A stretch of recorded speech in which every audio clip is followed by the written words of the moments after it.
온 세계 사람들이 미국을 알고 있습니다. 미국이 세계의 어떤 중심적인 위치에서 많은 그 영향력을 주고 있습니다. 트럼프 대통령 때문에 온 지금 세계가 지금 지각 변동이 일어나고 있습니다.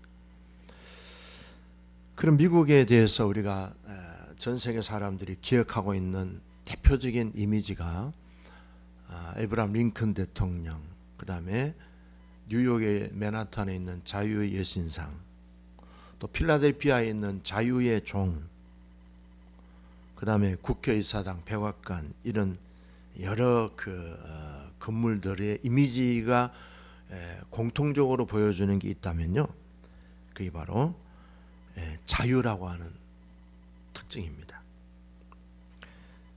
전 세계 사람들이 가장 부러워하는 인간 존중, 인권 보장, 그리고 시민이 세우는 이 국가, 이런 부분에 대해서 전 세계 사람들이 미국을 부러워하고 있습니다. 또 미국이 세계적으로 강대한 국가가 될 수 있었던 것은요, 그런 자유를 제공하고 있기 때문이었습니다. 그런데 이 자유라고 하는 것은 쉽게 얻어지는 것이 결코 아니죠. 또한 자유를 지켜나가는 것도 쉽지가 않습니다. 자유가 아니면 죽음을 달라. 유명한 그 구절을 기억하실 거예요. 자유가 아니면 죽음을 달라. Give me liberty or give me death. 자유가 아니면 죽음을 달라. 이 말에서 자유를 얻기 위한 미국 사람들이 얼마나 피맺힌 역사를 살아왔는가를 보여줍니다. 자유가 아니면 죽음을 달라는 이 모토는요, 1800년도, 지금부터 250년 전에 미국의 버지니아 주지사였던 패트릭 헨리가 이 말을 했습니다. 그 당시 영국에서 너무 많은 미국의 어떤 재정을 착취해 갔습니다. 영국 정부에서. 또 그래서 이 패트릭 헨리가 이거는 너무 선을 넘는 것이다. 우리나라는 이제 영국으로부터 완전히 독립을 하고 우리는 미국으로서의 새로운 국가적인 자유를 가지고 살아야 한다. 나는 이 부분을 위해서 나는 평생을 투쟁하겠다. 그래서 이분이 암으로 죽기까지 버지니아 주지사를 4번이나 하면서 끝까지 이분은 미국에서 영국으로부터 미국이 자유를 얻는 것에 대해서 노력을 했습니다. 그때 이분이 그 운동을 하면서 자유가 없다면 차라리 나는 죽음을 선택하겠다는 강력한 의지를 표현했는데, 그것이 이제 세계적인 어떤 그런 미국의 대표적인 특징이 되는 것입니다. 그래서 자유를 내가 죽든지 아니면 자유를 얻든지 둘 중에 하나다. 이렇게 그 당시 미국 사회를 형성하는 데에 주류의 역할을 했던 사람이 이 패트릭 헨리라는 사람이었습니다. 우리나라 일제시대의 신사참배를 반대했던 많은 목사님들과 성도들이 있었습니다. 그 중에 대표적인 부분이 우리 주기철 목사님이신데요, 이분이 일사각오라고 하는 그런 고백을 하고 선포를 했습니다. 한 번 죽으면 된다. 2번 죽겠냐. 그러면서 이분은 그 일사각오의 신앙을 고백하게 된 게 이런 내용이었습니다. 나는 비굴하게 살기 위해서 우상 앞에 절하지 않겠다. 아내로서 남편 외에 다른 주인을 둘 수는 없다. 내 앞에 다른 신을 두지 말라 하신 계명은 이 천지와 우주를 창조하신 창조주의 명령입니다. 일사각오. 한 번 죽지 2번 죽는 것이냐. 주기철 목사님은 44살 때에 감옥에서 순교를 하게 됐는데요, 마지막 감옥에 가기 직전 전날 어머니에게 인사를 하면서 이렇게 기도를 했습니다. 하나님, 불효한 이 자식은 어머님을 복량치 못합니다. 내 어머님을 주님께 부탁합니다. 불효한 자식의 복량보다 자비하신 주님의 보호하심이 더 나을 줄로 믿습니다. 내 어머님을 주님께 부탁하고 이 몸은 주님의 길을 따라가겠나이다. 그랬어요. 그러면서 마지막 주일 예배 때에 주기철 목사님이 설교한 것이 5종목의 나의 기도라고 하는 그런 설교를 마지막으로 했는데요. 여기에 5가지 주제가 있었습니다. 첫째는 죽음의 권세를 이기게 하소서. 두 번째는 장기간의 고난을 견디게 하옵소서. 세 번째, 어머니와 내 처자식을 주님께 부탁합니다. 네 번째는 의에 살고 의에 죽게 하소서. 다섯 번째, 내 영혼을 주님께 부탁합니다. 그렇게 해서 1940년 6월 달에 이제 투옥이 됐습니다. 그리고 3년 7개월 동안 옥중 생활을 끝내고 1944년 4월 21일 오후 9시에 세상을 떠났습니다. 조국 해방 1945년 해방 1년 전에 이렇게 순교를 했습니다. 한 사람의 일사각오의 순교적 신앙이 나라를 살렸고 교회를 살렸고 그런 일들이 있었습니다. 그러니까 주기철 목사님의 각오는요, 신사참배 나는 하지 않겠다. 하지 않는 대신 죽음이 온다면 나는 죽음을 기꺼이 받아들이겠다. 우상숭배냐 죽음이냐, 나는 죽음의 길을 택하겠다. 죽음이 아니면 자유를 달라. 자유가 아니면 나 죽겠다 했던 패트릭 헨리의 말이나 또 주기철 목사님의 일사각오의 신앙이나 또 성경 보면은 요한 모세의 어떤 그 기록을 보면은 출애굽기 32장 33절에 나오죠. 내 목숨을 거두어 가시든지 이 민족을 용서해 주시고 구원해 주시든지, 만약에 이 민족을 구원해 주시지 않는다면 나는 죽겠습니다. 내 이름을 하나님의 생명책에서 싹 지워 주십시오. 이렇게 죽음을 담보로 해서 모세가 하나님께 그렇게 민족의 구원을 위하여 결사 간구를 했습니다. 그래서 하나님 모세의 목숨을 거둬간 게 아니고 그 목숨을 건 모세의 기도를 받으시고 이스라엘 민족을 용서해 주시고 가나안 땅까지 이끌어 주셨습니다. 로마서 9장에 보면은 사도 바울도 그렇게 기도했죠. 이 민족을 구원해 주세요. 아니면 내가 지옥 가도 좋습니다. 민족을 구원해 주시지 않는다면 내가 지옥 가겠습니다. 내가 나를 지옥 가지 않게 해주시려면 이 민족을 살려주십시오. 그 자기 목숨을 담보로 그렇게 하나님께 부르짖었던 모세나 또 바울을 봅니다. 우리가 일생 동안 신앙생활하면서 내 죽음을, 내 생명을 담보로 하고 하나님께 죽기 살기로 우리가 그렇게 부르짖고 매달린 적이 아마 한두 번은 있을 거예요. 저도 한 2번 정도는 있었던 것 같아요. 근데 죽음을 담보로 그렇게 하나님 앞에 기도했을 때 하나님은 그 기도를 거절치 아니하시고 응답해 주신 것을 봅니다. 오늘 이 본문에 나오는 에스더, 지난 우리 4장에서 보았죠. 내가 죽으면 죽으리라. 이 민족을 살려주시든지 안 살려주실 바에 내가 죽겠다. 내가 죽음을 각오하고 민족의 구원을 위해서 내가 나가겠다. 그래서 죽음을 각오한, 죽으면 죽으리라고 했던 에스더의 결단과 행동이 결국에는 뭡니까?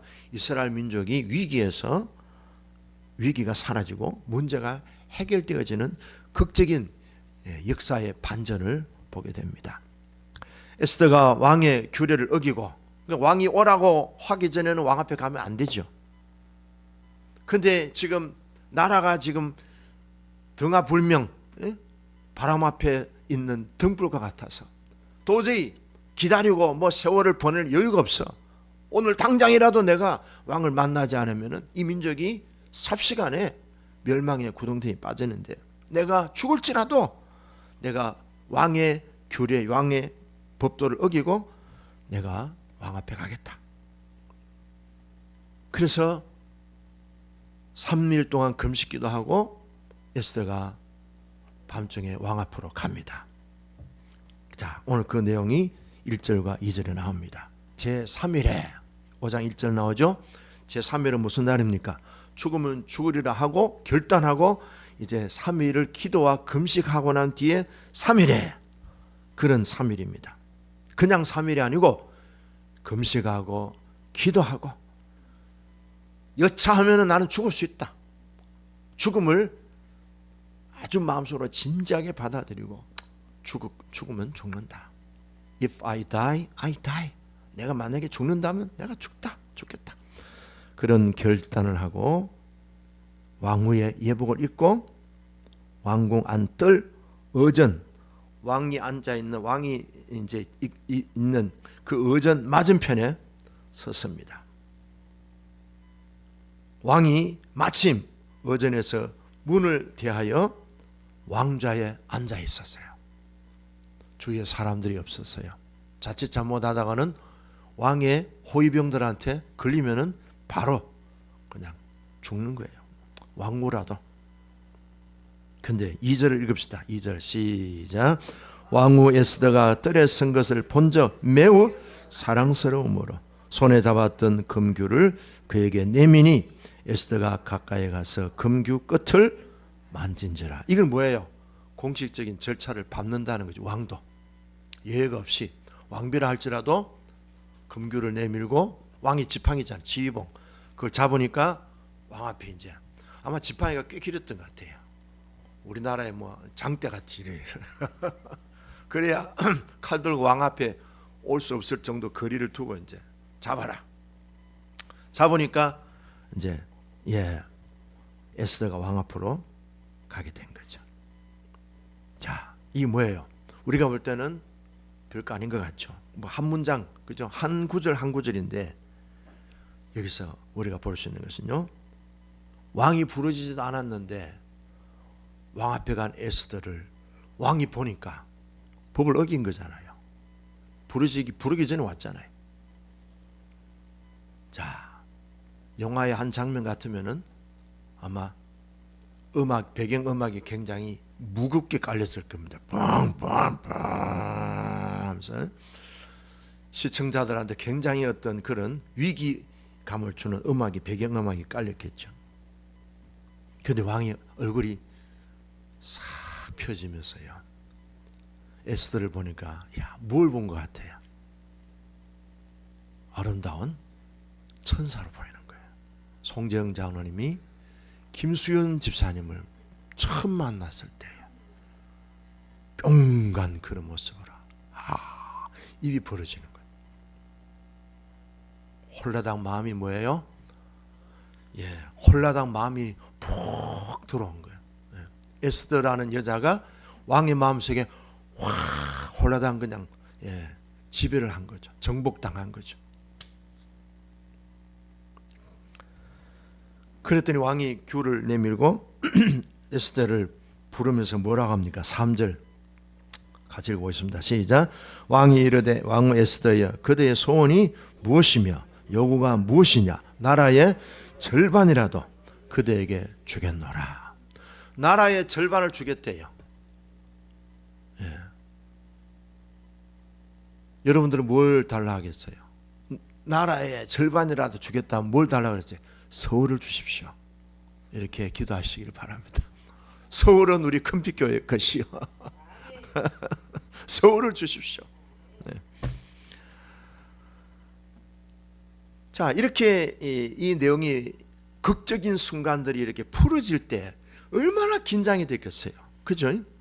에스더가 왕한테 가서 왕의 그날 기분에 따라서 죽을 수도 있는 거예요. 오라고 하지 않았는데 간 거예요. 법을 따라서 법대로 집행하면 에스더는 그냥 목이 잘리는 거예요.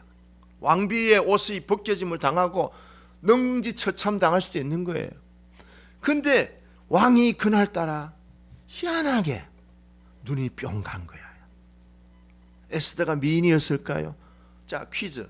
에스더가 지금 얼마 동안에 왕 앞에 못 갔다고 그랬죠? 한 달이 넘었어요. 한 달이 넘도록 왕이 에스더를 안 부르는 거예요.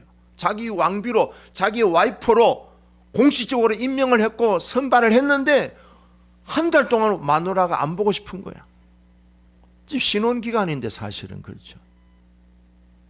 근데 에스더가 갔을 때 왕의 마음이 뿅 가도록 된 거는 에스더의 인물이 좋아서 그랬을까요? 아니면은 왕이 우연히 그렇게 됐을까요? 하나님은 이 우연이라는 것을 통해서 우리의 인생에 직접적인 섭리를 이루어 나가셔요. 6장에도 그 내용이 이제 나옵니다.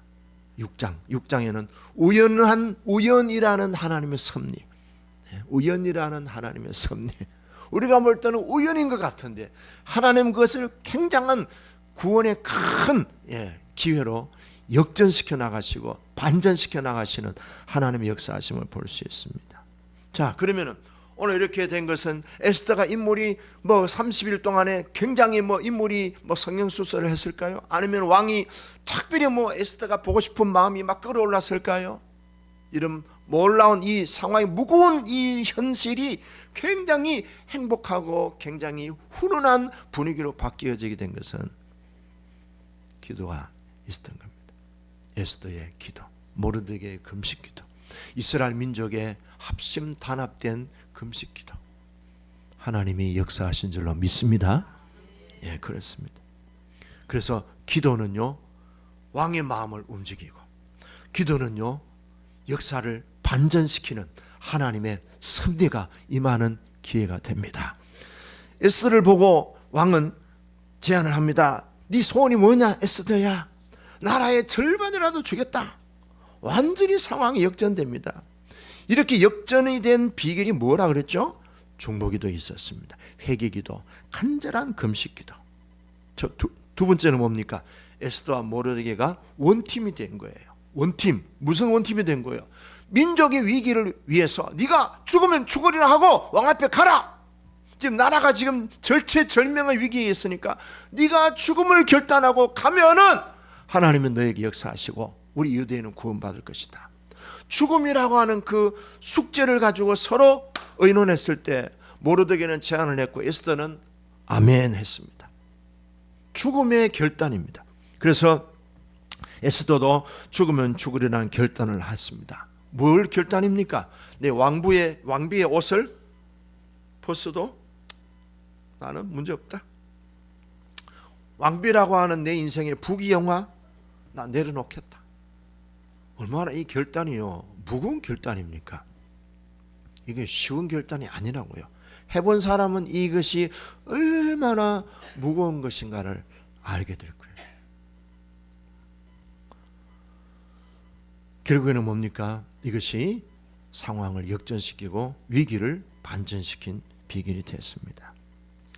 우리의 인생에서도 정말 위기가 오고 정말로 벼랑 끝에 선 그런 아찔아찔 한 발짝만 디디면은 낭떠러지로 떨어지는 그 정말 아찔한 그 순간에 그것을 반전시키는, 뒤로 돌이키게 해주시는, 새로운 환경에 역전을 일으켜 주시는 하나님의 뜻은요, 기도가 그렇게 역사를 바꾸는 비결이라는 것을 우리들에게 도전을 주고 있습니다. 따라합시다. 기도는 사람을 바꿉니다. 역사를 바꿉니다. 환경을 역전시킵니다. 할렐루야.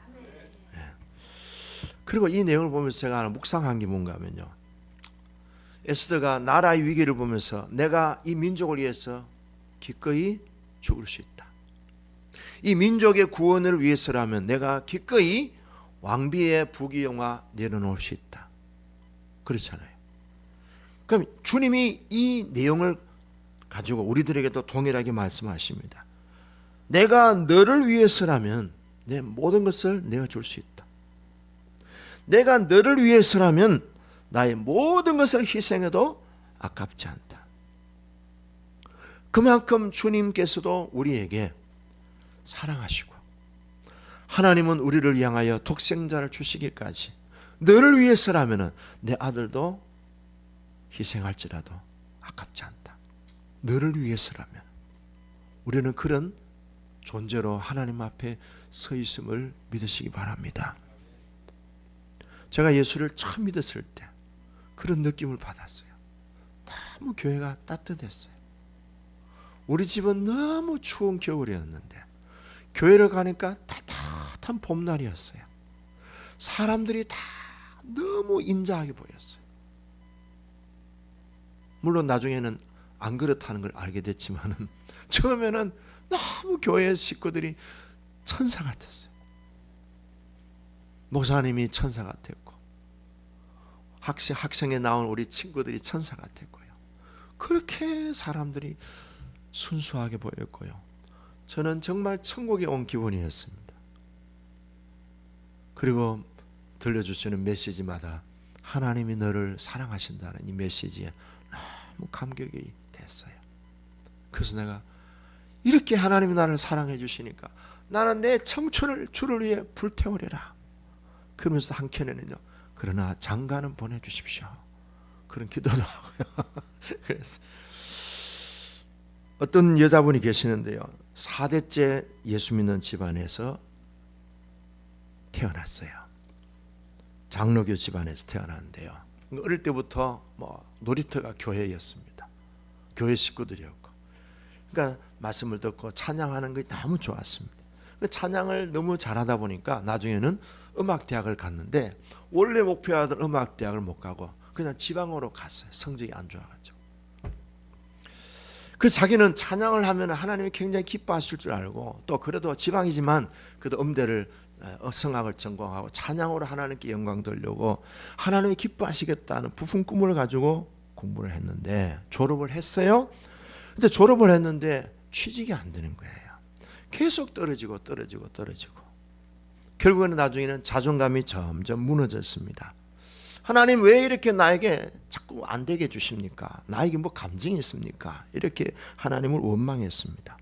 그러다가 청년부 팀들이 단기 선교 말레이시아를 갔는데, 가보니까 다 영어를 쓰잖아요. 자기 영어를 한마디도 못하고, 야, 내가 대학도 나왔는데 영어도 못하고 이게 뭘까? 그래서 자기는 어떤 파트에 갔는가 하면 전문 분야는 안 가고 몸으로 떼어오는 정글에 가서 나무를 베는 일을 하루 종일 하는 거예요. 남자들하고 섞여서. 자기 스스로 생각하기를 나는 노래도 못하고 영어도 못하고, 아이고 나는 뭐 할 수 있는 일이 몸으로 하는 일밖에 없구나, 이런 자괴감이 너무 밀려왔어요. 그래서 선교하는 그 기간 내내 깊은 좌절감을 느꼈습니다. 아, 나는 왜 이렇게 쓸모없는 인간일까? 나는 뭐 잘하는 게 하나도 없잖아. 나는 왜 이렇게 쓸모없을까? 그렇게 그냥 파김치가 돼서 저녁에 이제 돌아왔는데, 이제 선교팀들이 이제 예배를 드리면서 저녁에 선교사님이 스바냐 3장 17절에 있는 말씀을 설교를 한 거예요. 스바냐 3장 17절. 제가 읽어 드릴게요. 잘 아시죠? 스바냐 3장 17절. 너의 하나님 여호와가 너의 가운데 계시니 그는 구원을 베푸실 전능자이시라. 그가 너로 말미암아 기쁨을 이기지 못하시며 너를 잠잠히 사랑하시며 너로 말미암아 즐거이 부르며 기뻐하시리라. 네. 그 말씀이 들을 때 온몸이 막 전기가 통하듯이 쫙 소름이 끼쳤대요. 아, 하나님은 나의 학교 성적이나 내 재능이나 내 실력이나 나 외모와 상관없이 내가 하나님의 딸이라는 그 사실 하나만으로 하나님이 나를 기뻐하신다는 사실에 너무 감동이 돼서 눈물을 흘렸습니다. 내 존재 가치가 그렇구나. 제시카야, 내가 너를 사랑하는 것이 너의 외모나 너의 성적이나 너의 재능을 보고 사랑하는 것이 아니고, 제시카야, 너는 나의 딸이기 때문에 내가 너를 사랑한단다. 내가 너를 기뻐한단다. 네 때문에 내가 행복하단다. 주님이 그렇게 하시는 거예요. 제시카가 아멘을 안 하네요. 네, 했어요. 그래서 이분이 나중에, 하나님은 나의 외모나 재능이나 실력을 보고 하나님 나를 사랑하시는 게 아니고 내가 하나님의 딸이라는 그 자체로 하나님 나를 사랑하시는구나. 그래서 실력과 재능에 대해서 자유함을 얻게 됐습니다. 근데 이분이 어떻게 하든 나중에는 이화여대 대학원 나오고 지방대학을 다녔던 분이 나중에 뭐 하는가 하면 목회자들을 섬기는 그런 사모님이 되신 거예요. 자기 남편이 목회자가 돼요. 그 사람이라면, 너라면은 내 목숨을 바쳐도 아깝지 않다고 주님이 우리들에게 말씀하셔요. 내 모든 하늘의 영광과 하늘의 특권을 다 내버려도 너를 위해서라면은 내가 기꺼이 내 자신을 줄 수 있다. 아가서 7장 우리가 공부했잖아요. 설교 말씀 아가서 그때 16주를 우리가 말씀 들었잖아요. 아가서의 클라이막스가 뭐였어요? 아가서 7장 8절에 있는 대로 나는 너밖에 없다. 따라합시다. 나는 너밖에 없다. 너를 위해서라면 하나님의 영광의 보좌를 다 버리더라도 아깝지 않다는 거야. 내가 너를 위해서라면 십자가에서 내가 죽어도 아깝지 않다. 그만큼 나는 너를 사랑한다. 하영아, 나는 너밖에 없다. 아무개야, 나는 너밖에 없다. 예. 이제 우리 인생의 반전이 일어날 것을 기대하시기 바랍니다. 왜냐하면 주님이 우리를 위해서 자신을 투자하셨으니까. 자, 그 다음 장면 한 장면 보고 마무리하겠습니다. 9절에서 14절 보면 이제 하만에 대해서 나옵니다. 자, 보시죠. 하만이요, 이 사람 내가 볼 때 상처가 많은 사람인 것 같아요. 하만이라는 사람은 어떤 상처냐? 인정 욕구가 하늘을 찌르는 사람이에요. 자, 보세요. 9절 읽어볼까요? 시작. 그날 하만이 마음이 기뻐 즐거이 나오더니 모르드게가 대궐문에 있어 일어나지도 아니하고 몸을 움직이지도 아니하는 것을 보고 매우 노하나 그랬어요. 자, 이제 왕후 에스더가 왕 앞에 갔죠. 네 소원이 뭐냐 하니까 에스더가 뭐라 합니까? 하만과 함께 내가 지금 잔치를 베풀었으니까 오셔서 좀 음식도 드시고 술도 드시고, 그리고 왕을 좀 잘 이렇게, 왕하고 하만에게 제가 좀 잘 대접을 하겠습니다. 그랬더니 왕이 바로 비서를 불러가지고 하만을 빨리 와라 그래라. 그래서 하만이 왔어요. 와보니까 자기만 부른 거예요. 왕비가 있고 왕이 있고 자기, 이렇게 세 사람이 있으니까 하만이 얼마나 어깨에 힘이 들어가요. 이야, 이 나라에는 왕이 나밖에 없다. 그리고 에스더가 얘기합니다. 내일 한 번 더 잔치를 제가 준비할 테니까 하만 장군하고 왕하고 제가 두 분을 위해서 진수성찬을, 잔치를 베풀겠습니다. 그랬더니 하만이 집으로 가면서 얼마나 어깨가 올라갔겠어요. 이야, 내가 이렇게 왕비한테 사랑을 받는다, 대박이다 그랬겠죠. 사실은 뭐예요? 사실은 지금 뭐가 진행되고 있어요? 하만이 지금 죽음의 길을 가고 있는데 본인은 지금 내일 일을 모르고 있는데, 내일이야, 내일 죽는 날이야. 근데 오늘 막 자기가 왕비 앞에 불려갔다고, 자기만 불려갔던 줄 알고 막 얼마나 의기양양한지요. 내일 죽는 날인데, 이게 뭐예요? 인간의 모습이에요. 내일 죽는 날인데, 내일 완전히 지옥 가는 날인데도 모르고 세상 천지 그냥 자기가 높임받는 그것에 만족하는 거예요. 이게 우리 인간의 모습이에요. 그리고 집에 갔는데 가다 보니까 뭐예요? 대궐문에 누가 있어요? 모르드게가 일어나지도 않고 자기한테 절하지도 않고 몸도 안 움직이고 하는 걸 보니까 매우 뭐 했다고? 화가 난 거예요. 화가 났어요. 자, 우리가 이 상황을 잘 보시면요, 모르드게가 하만에게 절하지 않고 무릎 꿇지 않은 이유가 뭐예요? 하만이 미워서? 아니죠. 지난번에 우리가 2장에서 보았잖아요. 신앙적인 문제 때문에. 자기는 사람을 신으로 숭배하는 것에 신앙적인 양심을 가지고 그렇게 하지 않겠다. 모르드게한테 자기는 절하고 거기에 막 엎드리고 하지 않겠다. 신앙적인 문제지 하만에게 어떤 개인적인 적개심이 있어서 그렇게 한 게 아니잖아요. 그런데 하만은 뭡니까? 제가 나를 뭐예요? 무시한다. 여러분, 이 무시당한다는 이 감정에 대해서 휘둘리지 않았으면 좋겠어요.